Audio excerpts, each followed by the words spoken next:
Hello, Business 330 students. This is Professor Hassey. This is our introduction video for week number 3 for our class on Wednesday, September 8th, 2021. And our introduction this week is also supplemented by reminding you all have an assignment number 1 due tonight, Tuesday, September 7th by midnight. Please make sure you post your work before the midnight hour. The file is closed after midnight and you will not be able to post unless you do or have asked for an extension. So please do that this evening. Assignment number 1. This week, our topic is the past, present, and future in finance, the time value of money. What is money worth today, in the future, in a series of cash flows, discounting, net present value, all kinds of fun things you need as skills to study finance. To introduce this section, here's a brief video explaining the time value of money.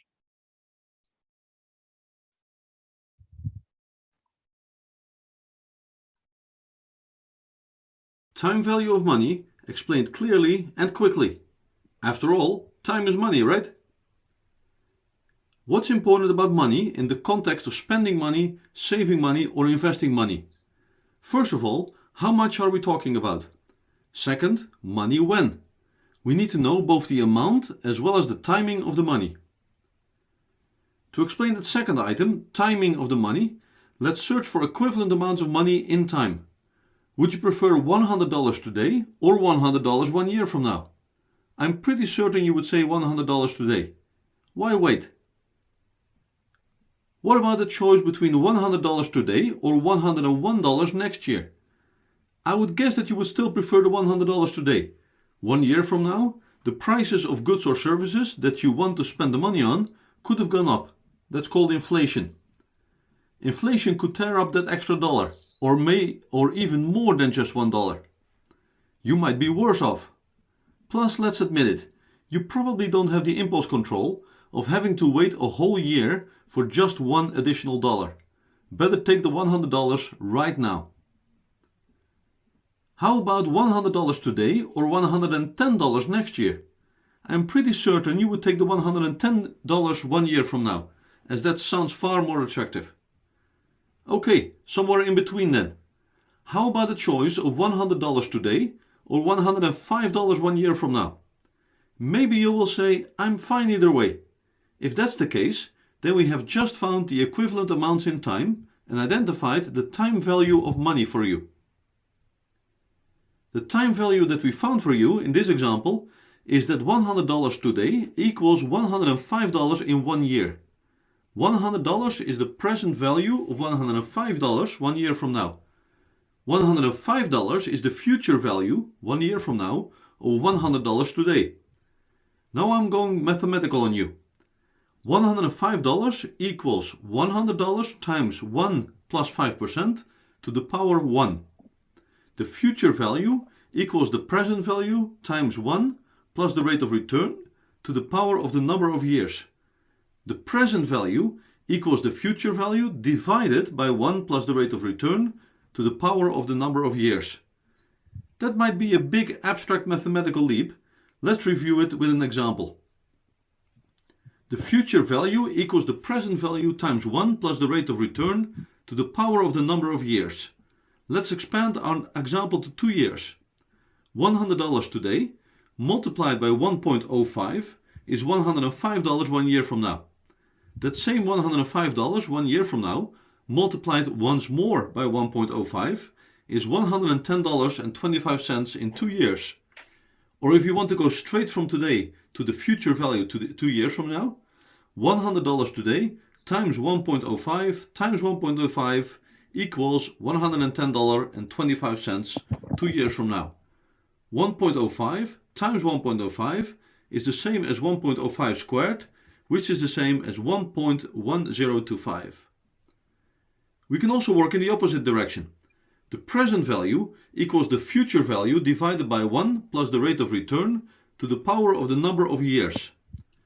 $110.25 2 years from now divided by 1.05 is $105 1 year from now.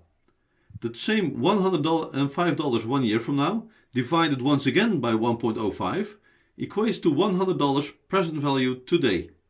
Or if you want to go straight from 2 years from now to today, $110.25 divided by 1.05 times 1.05 equals $100 today.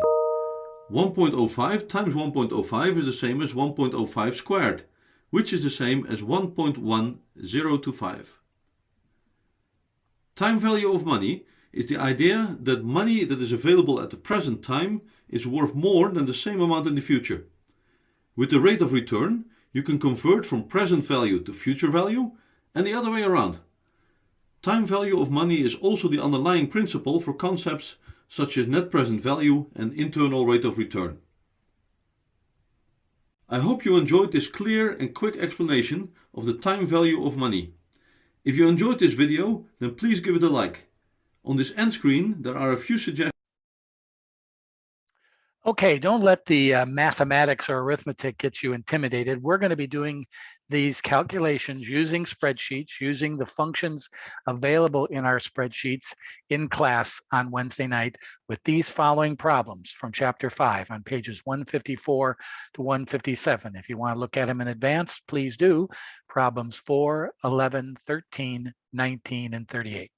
Also, we're going to talk about our group case. Our group case is not due until week 7 of our course, but you're going to be put into groups or teams to do this case analysis. It's a paper, it's a capital budget analysis. And I'll be explaining the groups and the group selection this Wednesday in class. And over the next week, we'll be putting you, or I'll be putting you in groups. And if any of you would like to be assigned or in a group with a fellow classmate that you know from a previous class, you're more than welcome to request that of me, and we can follow suit with that. But we'll discuss that on Wednesday evening. The main task at hand today, as I just went to Blackboard and saw a lot of us have yet to post assignment number 1, is to post your work this evening. And then we start new work, chapters 6 and 7, stocks and bonds next week, for this coming week. And another assignment will be posted tomorrow, Wednesday, due September 14th. All right. Have a good rest of the day. I hope all of you are well, and we'll see you tomorrow evening via Zoom. Adios.